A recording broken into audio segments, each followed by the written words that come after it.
Texas, sexy, baby got. Oh, it's back. This is Locked On Big 12. You are Locked On Big 12, your daily podcast on the Big 12 Conference. Part of the Locked On Podcast Network, your team every day.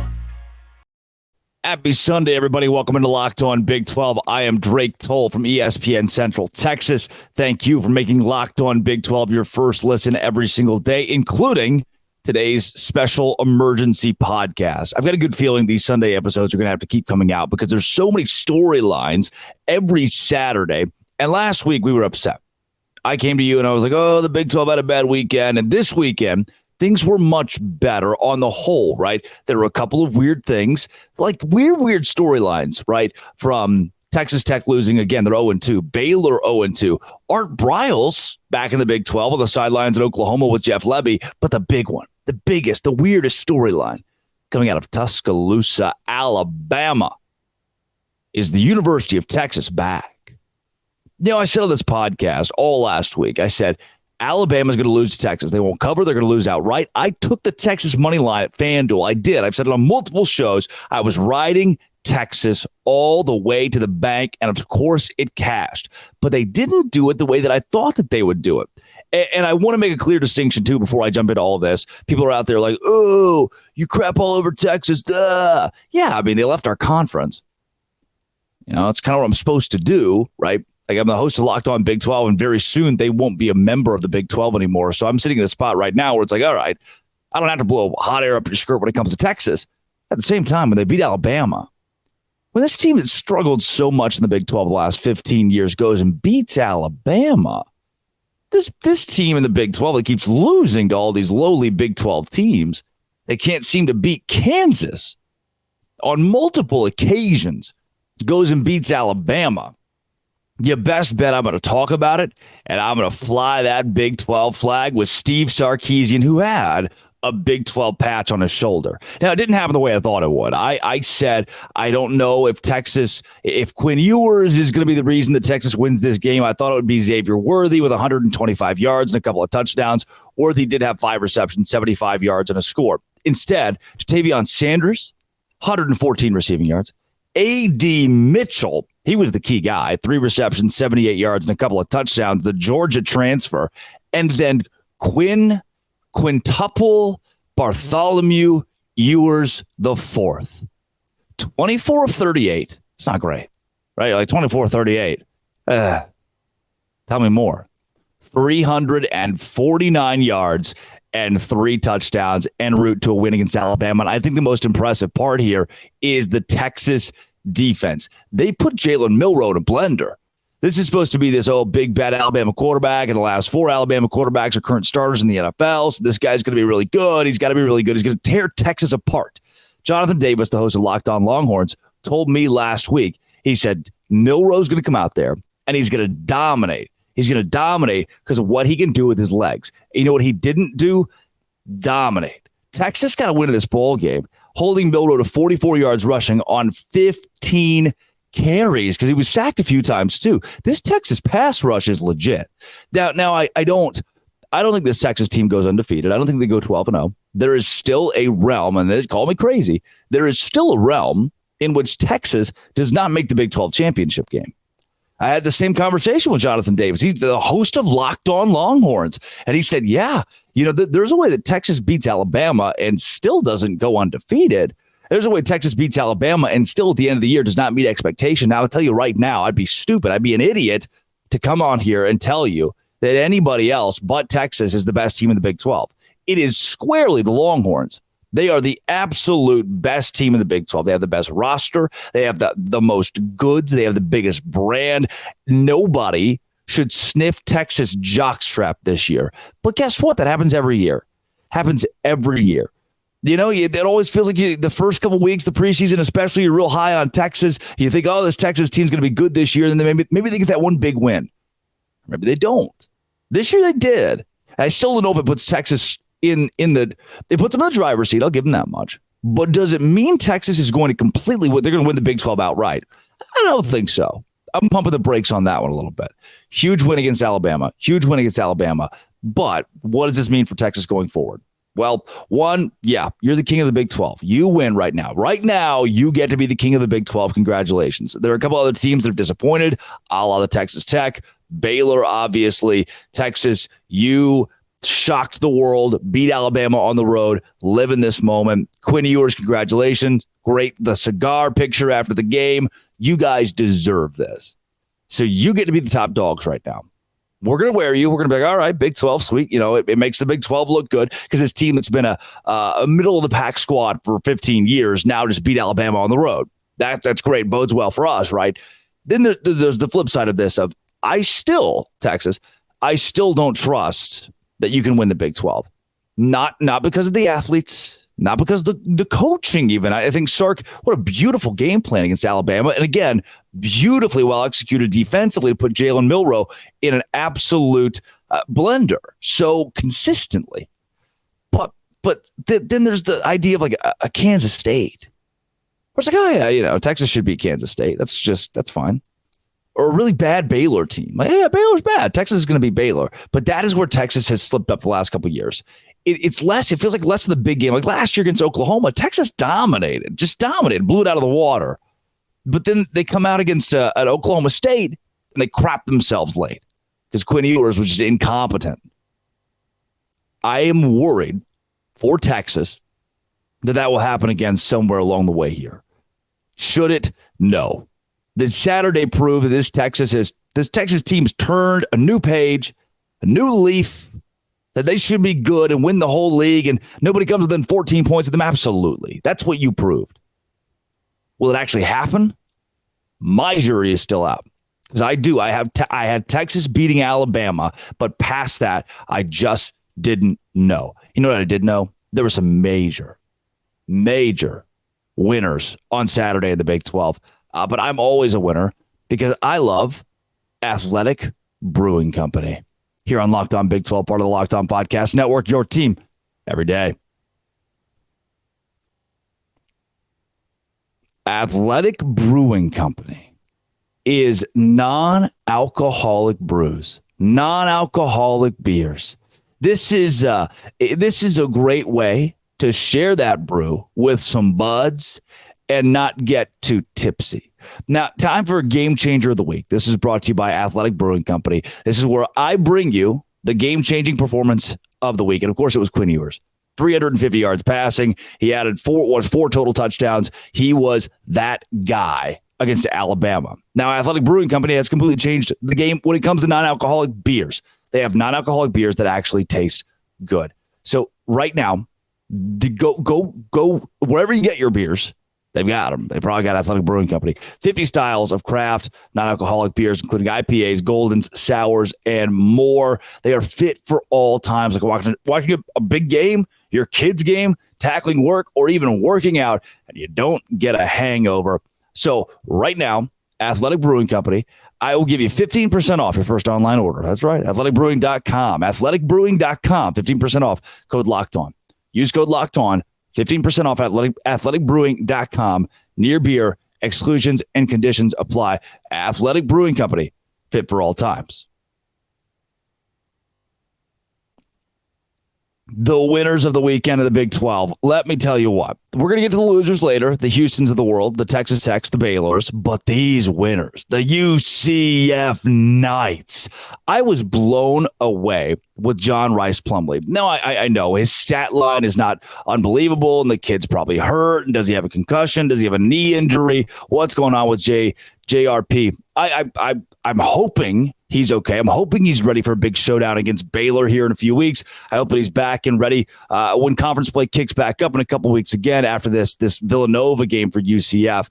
I was wholly impressed with what he did for UCF in just being that dog. He put the team on his back when it mattered the most. He carried them down the field, and he made it work. His 2 interceptions were fluky, tip ball drill. What are you going to do? But my new favorite UCF player, it was John Rice Plumlee. My new favorite UCF player, Colton Boomer. Remember the name. 4 for 4 field goals, 2 of which were over 50 yards, 1 of which was a 55-yard knock, and another was a 40-yard game winner. UCF The first team in like a millennia to beat Boise State in Boise State's home opener. They are now 0-2. UCF now 2-0. And this sneaky team that can make some noise in the Big 12 this season seems even sneakier. We are really squarely talking about UCF upsetting some folks and being a dangerous squad in the Big 12. UCF, you are my first winner of the week. My second winner of this week. Do I get to, I won't give credit to Utah, but you'd be up there, Utah. It's Cincinnati. Cincinnati going on the road against Pittsburgh's a game where everybody had to kind of count it out. It's like, Pitt's been good the last couple of years. They've had some pretty good quarterbacks. What are the odds that Cincinnati under Scott Satterfield can walk in and win? How about walk in and dominate? 27-7. So we've been talking about UCF and BYU and who else of the four, and then the other Pac-12 schools can come in and make noise. We have overlooked Cincinnati, and Cincinnati proved that was a mistake. Now, not a lot of people were very high on Emory Jones coming into this season. 18 for 26, 125 yards. That's efficient enough, right? Efficient enough, and it's simple. Scott Satterfield, they're not going to expand, going to really make this a complex playbook for Emory Jones. You don't need to. A couple of touchdowns, interception as well. You say, hey, Emory, we're going to make it real simple for you. You go out, you execute. What did he do? He did plenty enough for Cincinnati to win against Pittsburgh on the road. Emory Jones, I was impressed. I've been impressed the last 2 weeks with how he has controlled the game. Reminds me, and not even like stylistically, but just remember, okay, A.J. McCarron, Alabama had that weird stint of like 5 years where the quarterback wasn't that good. He was just like a fit the role guy. Just you go out there and you do the thing that we ask you to do and we win ball games. That's how I see Emory Jones. And that's not a slight to the kid. It's not a slight to the kid at all. But 18 completions for only 125 yards, 4.8 yards per completion. It shows, and I watched the majority of the highlights as well, that this is, I had like the 5 different games on. This was one of them. Show that they really try to simplify things for Jones, and it worked out well, and they leaned on the running game.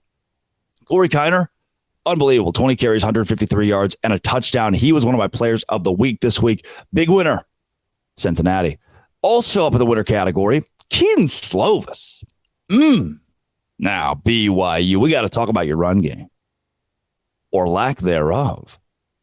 Look, when you get into the Power 5, and I think BYU understands this to an extent, but when you get to the Power 5 and you're playing cupcakes, Baylor didn't give you a good example. You've got to put it on them in every category. There can't be like Keaton Slovis comes out, throws 4 touchdowns, 1 interception. This is really good, a really good sign. 350 yards. Keaton Slovis, he's going to be that guy, adds a touchdown on the ground, 5 total TDs. Let's go. 23 carries. 46 yards against the Cupcake Southern Utah. You just can't have that. I wasn't unimpressed with BYU's offense, but it felt like different from Cincinnati, where Cincinnati's like Emory Jones is the guy that facilitates. He helps everything click. Keaton Slovis was not the facilitator. He was the tater. He was the guy that does it all. Like, if it's going to happen with BYU's offense, it's got to run through Keaton Slovis. I'm okay with that.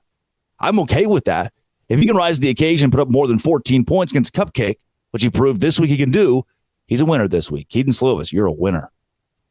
Oklahoma, you're a winner on the field. That was a weird, funky SMU game. Ton of plays, like 150 plays combined, and nobody really wanted to score. SMU turned it over a couple times. Otherwise, they would have been in it. You won the game. Not a lot of moral victories to take away. It was ugly. You should have beaten SMU. You covered, but it should have been worse than the 28-11 score. Defense was good, which we've been asking Oklahoma to have a better defense. So I will give you that.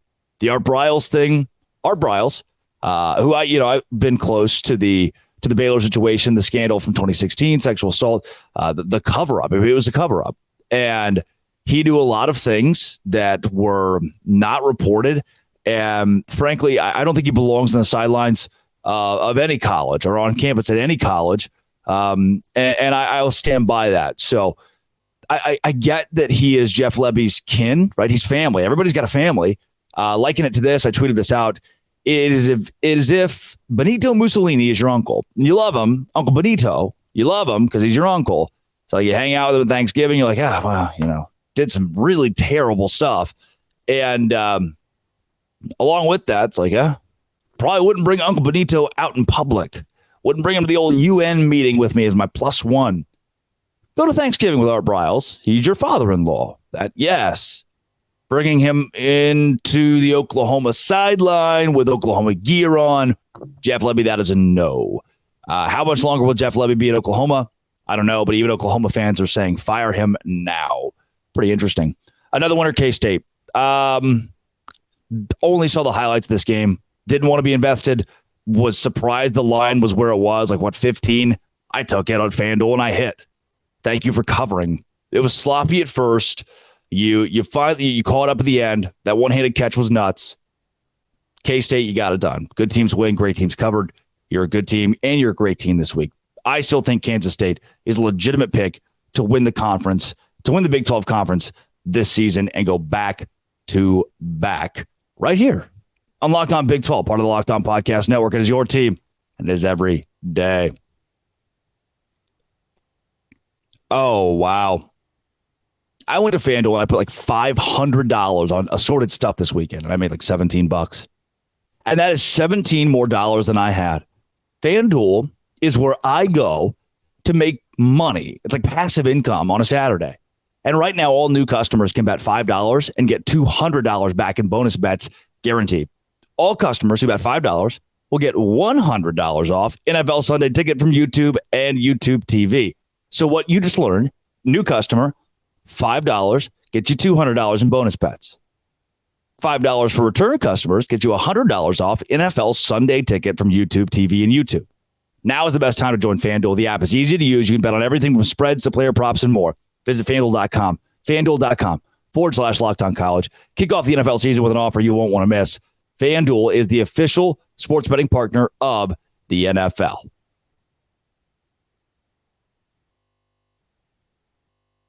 Our losers this week, we're going to start in Waco, the Baylor Bears, Baylor and Utah. 3 losers in total, Baylor, Texas Tech, and Houston. Baylor, you need some milk. Dave Aranda is squarely on the hot seat. I would say it's Dave Aranda, Dana Holgerson, and Neil Brown, who are all 3 right there on the hot seat. I don't know if anybody else is there with them. They're pretty much alone on their own island. And Dana Holgerson is a new addition to that island after a tough loss this week. Baylor is leading Utah late. It's a 2-score game. You're around that fourth quarter situation. You let Utah go on an 8-minute drive on offense, and then you can't do anything on offense. You're handicapped. You have a backup quarterback. So do they. This was an ugly, ugly football game. All the credit in the world to Utah, too, for pulling this game out in the end. I heard a Utah player. I got to talk to Dave after the game was over, and a couple of the players for Baylor, a couple of the Utah players said it's the hottest game they've ever played at, 131 degrees on the field. And Utah found a way to get it done in the end in a really sloppy game. Nate Johnson should have been the quarterback all the way through. For Baylor, your defense was great. Matt Jones was really good. Your offense was terrible. In the second half, where when you needed it, hey, we're going to have to go score here, bad, really, really bad. So Dominic Richardson banged up. Apparently Sawyer Robertson, the backup quarterback, was also hurt. I don't think that replaces the fact that Baylor played not to lose. The crowd sucked. Oh, so bad. There were more. You almost take out the student section. That's a gimme. Almost more Utah fans than Baylor fans. And they were much louder than Baylor fans, without a doubt. Also, Baylor does this weird thing where they have the PA guy say, all right, Baylor fans, let's cheer. That's not good. I don't know if you knew that. It's not good. Because if your PA guy is like, hey, everybody, it's time to clap. Did they do that at Alabama or Texas A&M or even Kansas State? No. I've been to a TCU game. They don't do it at TCU. They don't ask the fans to cheer. Fans just cheer on their own. Not at Baylor. They didn't even show up to the game. I don't know, man. Something's got to give in Waco. Dave Aranda squarely on the hot seat. The offensive line was bad again. 10 false starts the first 2 games. 10 false starts. You have a whole man who's getting paid hundreds of thousands of dollars to coach the offensive line. What have you been doing for the past 8 months? How do you jump off sides 10 times? Baylor, you're a loser this week. A big, terrible loser. 0-2 now. Texas Tech, you are one of this week's losers. Obviously, you lost the game. I am proud of the effort. The problem with Texas Tech, and I'm not mad. I still think Tyler Shuck. I keep going back and forth. Do you agree with this? Help me out with this assessment. I watch Tyler Shuck play, and I think every third pass, I'm like, oh wow, this guy's the second coming. He is going to win the Heisman. He is the future of college football. And then the next pass, I'm like, oh, Tyler Shuck, what are we doing there, buddy? 3 touchdowns, 3 interceptions. And I won't say all the interceptions were his fault, but when you look at 24 of 40, that's not good. That's not good. Now, he can run the damn ball. That's what I love about Baron Morton. Baron Morton has that kind of edginess to him. So I like that Tyler Shuck was wily against Oregon, and he showed a lot of grit. Then again, and this has been a problem with Texas Tech last year and into this year, turnover-prone quarterbacks. I mean, I saw it with Texas Tech and Baylor. That when Texas Tech loses a game, that's usually what it is. It's like, oh, what a stupid amount of turnovers this team had when Joey McGuire wants to do the whole take 3 thing. Bo Nix, 32 of 44, 359 yards and 2 touchdowns. That's just what Bo Nix does. I thought the Tech rush defense was solid. I mean, I watched this game start to finish because I had so much money on it on FanDuel. And overall, Tyler Shuck, I just don't know, man. He turns the ball over, and I guess Baron Morton probably would too. What do you do? The backup quarterback's always the most popular guy in town. This team fought hard. You're playing the number 13 team in the country, and you had him on the ropes. And then there's that pick 6. And it's not the fact that Texas Tech lost, right? I hope you resonate with this. It's not the fact that Texas Tech lost that I'm upset with. I'm not like, oh, Texas Tech lost the number 12 team in the country. This is terrible. The season's over. You're 0-2. No, it's more the way Texas Tech lost. Because there was a point squarely in the third quarter where you're thinking, wow, Texas Tech is not only going to win this game, they could feasibly win this game going away. They could put away Oregon at home and make a huge statement after a loss to Wyoming. Baylor's kind of this category too. Bad loss. Bad loss. Wyoming's not terrible, right? It wasn't a Texas State caliber loss, but a bad loss in week 1 to an inferior opponent. And then in week 2, you've got the game in hand. You're at home and you think, all right, I'm going to win this football game. And then you don't. That's a bad feeling. That's a bad feeling to walk out of the stadium. Now, if Texas Tech was down 31-3 and lost the game, 34-31, then you're like, oh, wow, what a fight we had. We really gave our best. We fixed it in the second half. Not the way this went. There was a late fall apart. And the offense, I don't know. I don't know what to do with the quarterback. And I think Joey McGuire doesn't either. Tyler Shuck was supposed to be, to me, he's an all Big 12 dark horse. And every 3 passes he is, he shows you a flash of that. But the rest of the time, like, oh, no. Ugh. Anybody else want to throw a football? Texas Tech, you were a loser this week. You had it in hand, and then you gave it away. My final loser this week is Houston.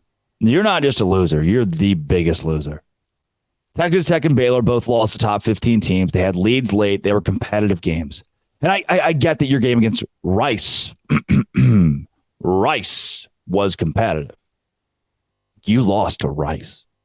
Double overtime. You came back down 28-0. But it's the fact you let Rice get up on you 28-0. 401 yards from JT Daniels. 3 touchdowns and a pick. You let JT Daniels do whatever he wanted. Now, the rush defense was fine, but it didn't matter because it was JT Daniels that was all over the place. Donovan Smith, 24 for 42. Another guy you thought, 18 incompletions, Donovan Smith. 18 incompletions. Loved 183 rushing yards. I watched this game very closely, too, because I had so much. If Houston wins this game, I would made $250 on FanDuel. Now, Donovan Smith can run the damn ball, too. That's one thing that I like about him. Reminds me of that Tyler Shuck in the way that's like, all right, or Baron Morton even, that you all right, the ball's in his hand. Quinn Ewers showed a little bit of that against Alabama. He can do a lot. He can do a lot on the ground. But it was Rice. And you lost. The defense was pitiful early on. And in overtime, it fell apart. It's like, all right, defense was really bad to start. You cleaned it up. And then boop, boop, boop, boop, boop. The closer we get to crunch time, the closer we get to needing more defense, the best of our defense. It's terrible. JT Daniels, 28-year-old, can rent a car off his parents' insurance, ripped apart the Houston defense. A Houston team that just beat a UTSA team that is so much better than Rice. I still love you. You're one of us now. That was embarrassing for the conference. Big 12 teams don't lose to Rice. Can't do that. And if that means that Dana Holgorsen is on the hot seat now, if that means that not enough has changed from last season to this season, there needs to be that conversation. Let's open it up. You're a Power 5 team now. The coaching pool gets much larger as a Power 5 team. He's on the hot seat. Dana Holgorsen is on the hot seat. Fans are upset. The team seems upset. You got kicked out of you against Rice. Rice is not a good football team. I have no solace and no grace for you here, Houston. We can't have that. What we can't have, though, is you please come back tomorrow. Or this week. Maybe another emergency podcast. Just so many storylines. The Art Briles thing was nuts. This has been and it always will be. Thanks for making it your first listen every single day, too, guys. Come back on Friday. We did that college football kickoff live thing. I'm on that. This has been and it always will be. Thanks again for making it your first listen every single day. Locked On. Thanks for making it your first listen every single day. Dose Grande.